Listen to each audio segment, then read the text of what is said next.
Hey, what's up, guys? Happy Saturday. Got some news on Arcade1up, direct from the source, from John D. and David McIntosh, both key employees for Arcade1up. They were both on the Retro Buzz on Friday night, and I'll put a link below to that episode. They shared some interesting thoughts and a little bit of news, and then at the end of Retro Buzz, they always do a live segment that is not recorded, so that's not posted anywhere, and I stayed and watched. I asked a few questions myself, and I've got some stuff to share with you guys. So let's go through it. First up, the announcement of a quote-unquote Ferrari tier cabinet coming with more arcade authenticity than Arcade1up has ever done. That news is from David McIntosh, and it sounds like this is different than the top-level cabinets we've heard of before. So those Froggers, Pac-Man 40th, and NBA Jam, all three of which being the high-level $500 cabinet, light-up marquee, custom riser, light-up deck protector, etc. That's not what this is, apparently. There's something even further planned. Now, if Arcade1up is listening, my advice for the top level cabinet, imitate the little mini cabinets, the numbskulls and the replicades as much as you can. I would pay $600 to $800 for a 3/4 size cabinet with even approaching that level of authenticity. I'm talking about the right color temperature for the marquee. I'm talking about a kick plate that looks like a real arcade kick plate. I'm talking about controls that are exact, and I'd be okay if there's only one game on that cabinet, but it's perfect looking and it has the perfect controls. I'm hoping that's what they have in mind. They didn't share any details beyond just it being Ferrari tier and more authentic than any other cab ever, so I'm just putting out there my opinion for what I'd like to see. What do you guys think, by the way, for a top level Arcade1up? How much would you be willing to pay, and what would you want for that? Leave the comments below. On the international front, they are currently working on Australian distribution, but they have no timing yet. They've said previously they want by end of 2020 to have improved international distribution, and of course that takes time. So for my bros that are not in North America, wishing you luck. Hopefully these will be available more widely for you soon. Next tidbit was really interesting. I'm going to quote here: there will be a unit, an arcade unit with a bigger screen down the road, but I can't talk about it at the moment. So the question was, are we ever going to see larger than 17-inch monitors? And the answer wasn't, yeah, we're going to have some cabinets where you can pick between 17 and 19. The answer was, we're going to have one specific arcade with a bigger monitor. To speculate, is that like a huge 6-person cabinet like an X-Men, which for the record, I don't think I could fit that thing in my house. It would probably take up too much room, but I know there are a lot of people that would want it. If you start talking about a 6-person cabinet, you probably do need a larger monitor, but they, it sounds like, have one specific arcade plan. Don't know for sure that it's X-Men, again, just speculating, but that will have a larger than 17-inch monitor. And I have to say, my commentary on this, a lot of people in the chat during this Retro Buzz were asking for a 19 or 20-inch screen. I actually think the 17 is fine. It looks totally proportional to the size of the cabinet, and given that they're generally oriented properly, be that 4x3 wide or vertical, it looks fine. You get as much play screen as you would get on a Legends Ultimate in a lot of cases, since you're taking up the whole monitor. I don't have all the little concerns and beefs I've had with the cabinets. Screen size isn't really one of them, but the demand is there. I think they're probably smart to stick to a standard monitor though in general, because that's going to help them keep their price down and therefore our cost down. But it sounds like they've got something big planned with a larger monitor. Could it be a shooting cabinet? If it's not the X-Men 6-player, maybe it's a shooting cab and they need the extra real estate for you to be able to aim against. I don't know. Curious what that might look like. All right, so I had put in the question of, are cocktail cabinets still going to come from Arcade1up? Because I couldn't tell if that was a successful product for them or not. They weren't as broadly distributed as some of the other cabinets, and they cost a little more, and I didn't know if people were into that. There were quite a few interesting tidbits here. I think the overall take is, yes, the cocktail cabs, they're going to have some new ones coming. They're planning a way to adjust the height of the cocktail cabinet, was mentioned on the video. So this must be a product category they are continuing to develop and invest in, which I think is awesome. I've got one cocktail cab. I love it. I have room for a second one, and I'm holding off to see what they announce. The phrase functional furniture was thrown around by John D several times, and he said that that's something that helps them get their product into stores that otherwise wouldn't carry Arcade1up.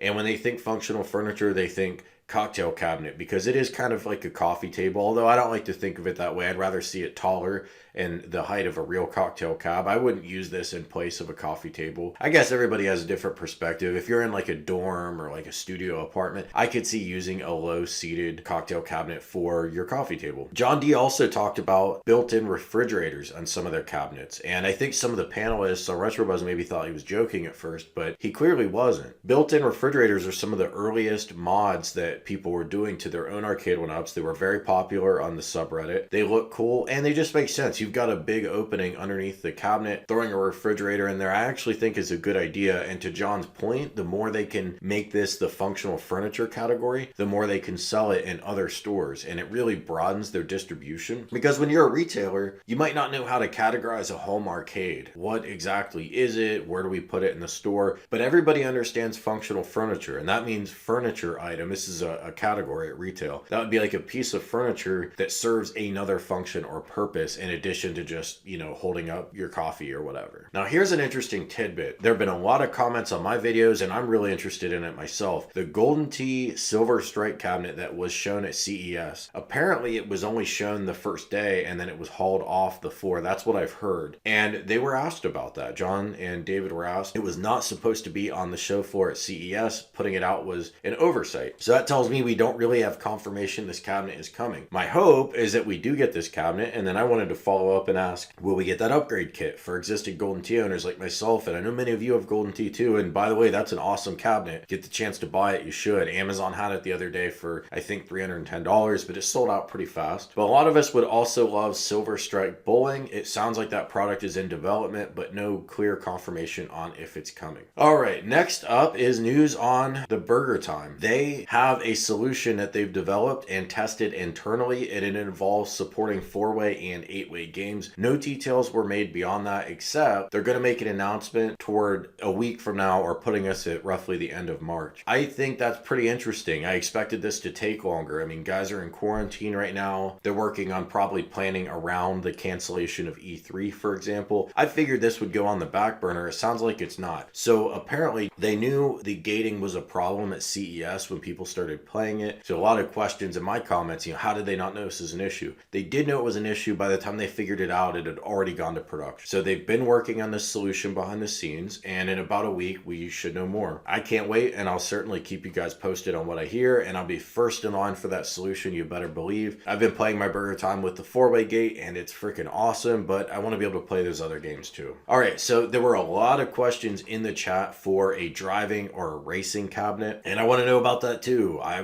want Daytona USA. A lot of people want pole position. There are a long list of racing games I think we'd like to see. And the response to Arcade1up, there are absolutely plans to do shooting and driving cabinet. When? Stay tuned. We're currently looking into it. In terms of what games we'll include, I can't say yet. Now, it sounded like there was a couple racing games, a game or two on the tip of John's tongue. So they probably, my guess is, are actually pretty far along in developing a racing game. But of course, they're not ready to make that announcement. I would predict that we're going to hear more about this summer. I would predict this would have been part of that E3 announcement. Now, we all know E3 has been canceled, but Arcade1up is going to have to make announcements anyway. They're not wanting to slow down their product roadmap. That much was clear from the interview on RetroBuzz. All right, there was a really good question in the chat about the Addams Family pinball, and I know a lot of people want that. It's very popular. The answer was not great news. John D reports Addams Family is owned by Stern Pinball, and of course, Arcade1up has that agreement exclusive with Zen Studios.